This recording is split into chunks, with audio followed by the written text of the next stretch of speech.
एक बार मैं दार्जिलिंग गया, बाबूजी पूर्णिया में अफसर थे मेरे, मैं बहुत छोटा था। दार्जिलिंग में वो सीटी बिक रही थी, सीटी नहीं होती है, सीटी बजाने साउंड में जो होती। दुकानदार से हमने सीटी ले ली, दुकानदार बोला 1 रुपया दाम।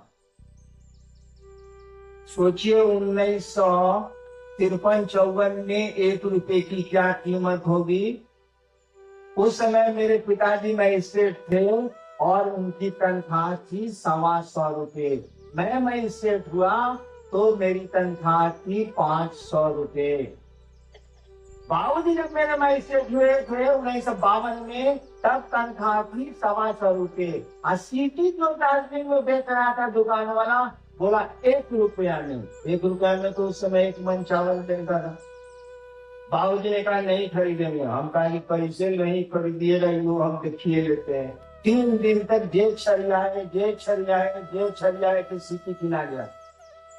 रास्ता भर ट्रेन में दार्जिलिंग से पूर्णिया तक, कटिहार तक सीटी बजाते आए, फुर फुर फुर सीटी बजाते आए। देखिए उसके लिए हम 3 दिन तक झगड़ा किया और सीटी किनवाई नहीं रुपये की। अब आप हमको 10 सीटी ला के दीजिए तो कि सर आप देवघर से आए हैं, महादेव की चर्चा करने आए हैं, आपको सौगात के रूप में हम लोग 10 सीटी लेके आए हैं। हम कहेंगे ठोस लीजिए, फुरफुराते रहिएगा। हम क्या करेंगे सीटी? देखिए ज्ञान, देखिए बुद्धि। आपका 2 बच्चा है, प्लास्टिक की गाड़ी के लिए आपस में लड़ जाएगा जब आप ही खरीद के दिया। 2 रंग की प्लास्टिक की गाड़ी खरीद दीजिए अपने 2 बच्चों को, दोनों मार कर लेगा अगर एक दूसरे को छू दिया प्लास्टिक की गाड़ी को। और जब तू जानता है कि माई खरीद के दिल दिया, चाहे बाबू खरीद के दिए हुए, उसकी समझिए उतनी है। धीरे धीरे जब उसको शैक्षणिक ज्ञान मिलता है, धीरे धीरे जब उसको समझ हो गए, समाज से मिलती है, शिक्षकों से मिलती है, तब वो समझता है कि सीटी से जिंदगी नहीं चलती, बैलून से जिंदगी नहीं चलती, प्लास्टिक के खिलौनों से जिंदगी के दिन नहीं गुजरते हैं।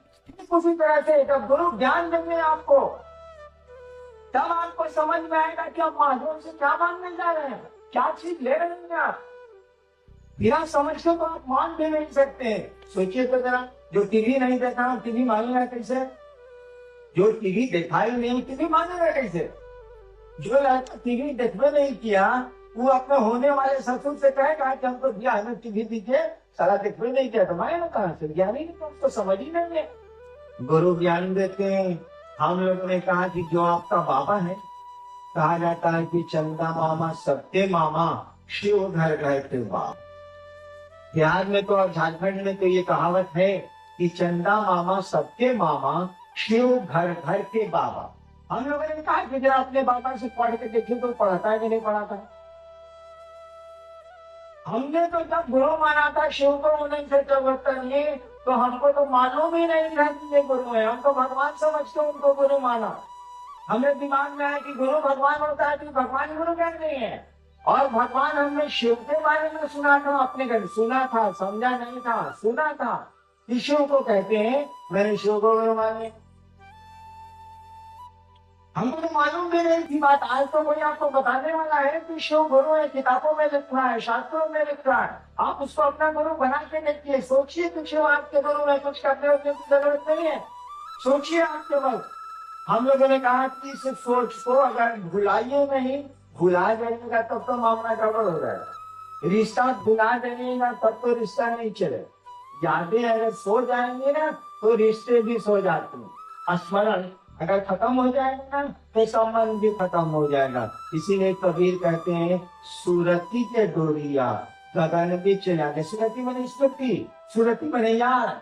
यह याद की शो में गुरु है। अगर आपके मन में कायम रह गई, ठहर गई, शिव आपके गुरु हो जाए और नतीजा आपको मिलने लगेगा। अभी मेरी तरह शिष्याए चलिएगा, लोगों को कहते चलिएगा कि हे महादेव के गुरु मानेगा, महादेव का क्या कल्याण होगा, हमारा तुम्हारा कल्याण हो जाएगा। यार अकल तो आ जाएगी, समझ तो आ जाएगी। शिव गुरु है तो दया करेंगे ना, तुम शिष्य बनो। कुछ जिज्ञासा नहीं आई है तो हम लोग करते हैं उसको। आइए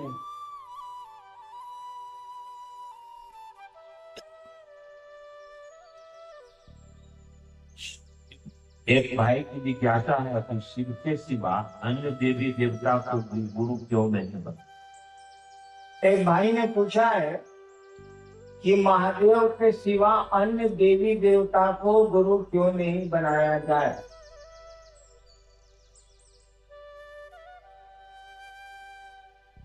आप अन्य देवी देवता का जो कृत्य है, जो चरित्र आया है किताबों में या कहानियों में, उसको पढ़ के देखिए। वो लोग गुरु का काम करेगा तब ना उसके यहाँ आप पढ़ने जाइएगा, नहीं करेगा तो कैसे पढ़ने जाइएगा। अस्पताल में बच्चे को पढ़ने के लिए भेजिएगा।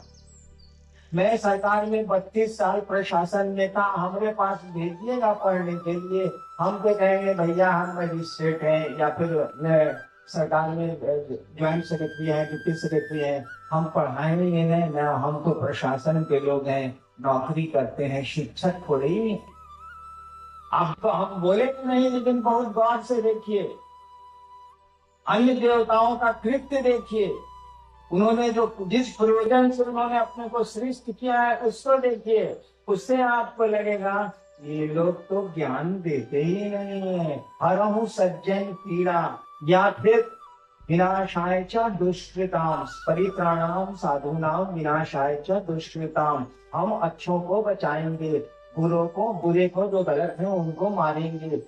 तो ये लोग तो ज्ञान देते नहीं ना, तो कैसे उनको आप गुरु बनाएंगे।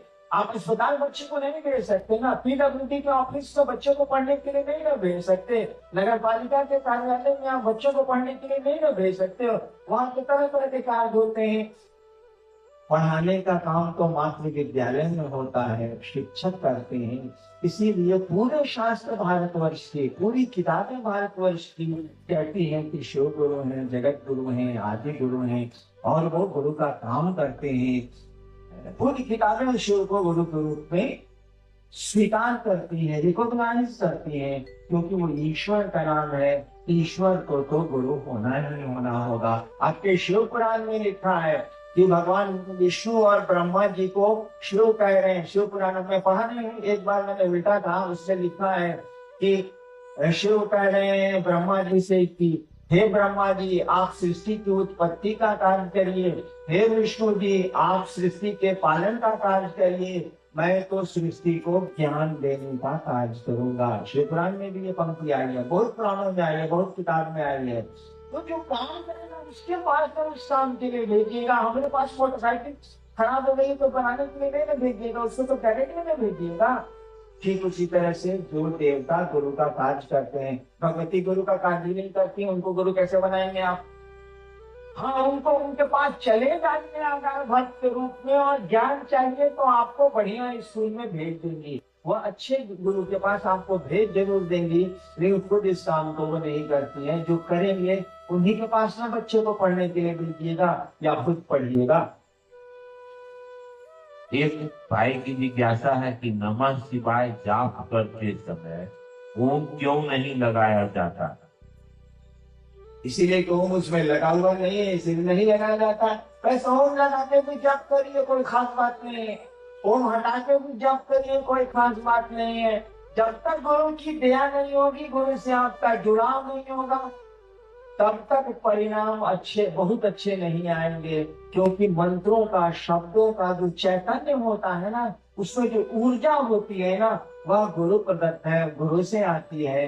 बिना गुरु के ओम नमः शिवाय भी आप कर सकते हैं, नमः शिवाय भी आप कर सकते हैं। लेकिन जो भारत के विद्वान हैं, जो भारत की अच्छी किताबें हैं, या मैं व्याख्या भी कर सकता हूँ, नमः शिवाय मंत्र है, ओम बहुत बाद में सम्मान के लिए लगा हुआ है। वैसे जपने के लिए आप स्वतंत्र हैं, जो जपिए, बिना गुरु से जुड़े मंत्रों का बहुत प्रभाव नहीं होता। एक भाई की जिज्ञासा है कि शिव शरीर में नहीं है तो ज्ञान कैसे मिले। एक भाई ने पूछा है कि शिव शरीर में नहीं है तो ज्ञान कैसे मिलेगा।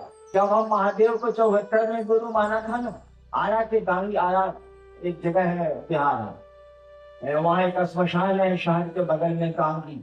मैं 74 में वहाँ साधना किया करता था, वहीं मैंने शिव को गुरु माना था। तो मेरे मन में भी ये सवाल था कि शरीर में नहीं हमको बताना नहीं जब आए। लेकिन हमारे साथ कोई लाचारी थी, 14 साल मसान में रह गए थे, पढ़ाई लिखाई सब गड़बड़ा गई थी मेरी। लाचारी में मैंने शिव को गुरु मान लिया कि अब कितना बहु आएंगे, छोड़ो अब गुरु भगवान होता है तो भगवान को ही गुरु मान लेते हैं। शिव को मैंने भगवान समझ के गुरु मान लिया। लेकिन मेरे दिमाग में ये बात थी कि शरीर में नहीं होते, बोलेंगे कैसे, समझाएंगे कैसे ये। बाद में समझ में आई बात कि समझाने के लिए बोलने की कोई जरूरत नहीं है। हम लोग इतने सियाने हो गए हैं, बच्चे थे ना, कोई तो हम लोग का सामने नहीं रहा जो हाथ पांव बड़ा करके खींच से बड़ा करे, स्वतः बड़े हो गए। हम लोग एक सप्ताह में नाखून काटते हैं, नाखून बढ़ाता कौन है, कोई हिस्सा होता है इसको काट बढ़ जाता है। बाल बनवाते हैं, ये बाल सारा बढ़ कैसे जाता है जो आप बनवाते हैं। अदृश्य चीजें आप पर प्रभाव डाल रही है। कहाँ से आए हैं आप, कहाँ को जाएंगे आप, किसी कोई प्रत्यक्ष माध्यम आपको नहीं दिखता है। हम लोग कैसे आ गए, कहाँ से आ गए, किस लिए आ गए, कब तक रहेंगे, कोई यहाँ पर फिजिकल बॉडी नहीं है जो इस शाम को दिखता हो करता होगा। सब कुछ अदृश्य माध्यमों से चल रहा है, सब कुछ अनसीन है, अनजाना है। गुरु इसकी समझ देते हैं, शरीर का कोई अर्थ नहीं होता है। शंकराचार्य एक जगह लिख रहे हैं, आदि शंकराचार्य जो सबसे पहले शंकराचार्य हैं, शिव गुरु की स्तुति लिख रहे हैं। लास्ट में उनकी संस्कृत में जो लिखा है श्लोक, उसमें उन्होंने लिखा है इस बात को कि वट तरु मूले, एक वट का वृक्ष है बहुत बड़ा, उसके जड़ के नीचे वट तरु मूले, वट वृक्ष के जड़ के पास एक युवा साधु बैठा हुआ है, युवा गुरु बैठा हुआ, एक नौजवान गुरु बैठा हुआ है तो वट वृक्ष के नीचे। और उसके जितने शिष्य हैं सभी वृद्ध हैं, सभी बूढ़े हैं, वो गुरु नौजवान है। शंकराचार्य लिख रहे हैं, शिव गुरु के बारे में स्तुति कर रहे हैं, तो नाम लेने में शिव गुरु का पहले वो पहले कह रहे हैं कि ये तो वट का डाल पेड़ है, वट वृक्ष है, वट का पेड़ है, उसके जड़ के पास एक युवा नौजवान गुरु बैठा हुआ, उसके चारों ओर जो शिष्य बैठे हुए हैं सभी बूढ़े हैं, वृद्ध हैं। सबसे आश्चर्य की बात शंकराचार्य लिख रहे हैं, सबसे आश्चर्य की बात है कि ये गुरु कुछ बोल ही नहीं रहा। शंकराचार्य लिख रहे हैं कि वट वृक्ष के नीचे ये जो युवा पुरुष है गुरु बैठा हुआ है, उससे जितने शिष्य हैं सभी वृद्ध हैं, और सबसे आश्चर्य की बात है कि ये गुरु कुछ बोल ही नहीं रहा। तब भी क्या हो रहा है, शिष्यों के संशय, शिष्यों का जो शंकाएं हैं, संशय है, वो मिट रही है, खत्म हो रही है। और उन्हीं की इस लाइन को भारतवर्ष से पकड़ लिया। लिखा शंकराचार्य ने, गुरुस्तु मौनम व्याख्यानम छिन्नते शिष्य संशया।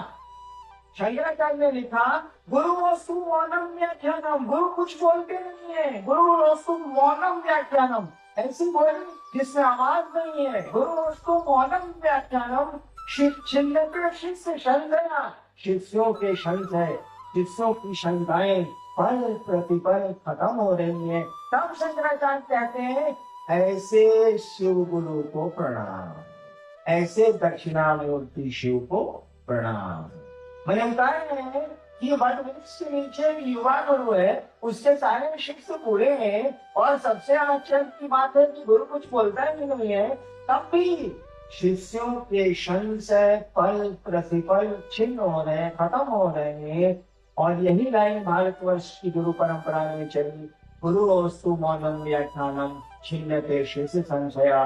गुरु को बोलने की कोई जरूरत नहीं है, उनका तो मौन व्याख्यान, ऐसा व्याख्यान जिसमें आवाज नहीं होती है, शिष्य के संशय को दूर करता है। मेरे मन में भी ये शंका थी, लेकिन 8 वर्षों तक इसी शंका के चलते मैंने किसी को नहीं कहा कि मैंने शिव को गुरु माना है, अभी माने, चुप रह गया मैं। 8 वर्षों के बाद मुझको लगा अरे तो गुरु है, सब कुछ समझा देता।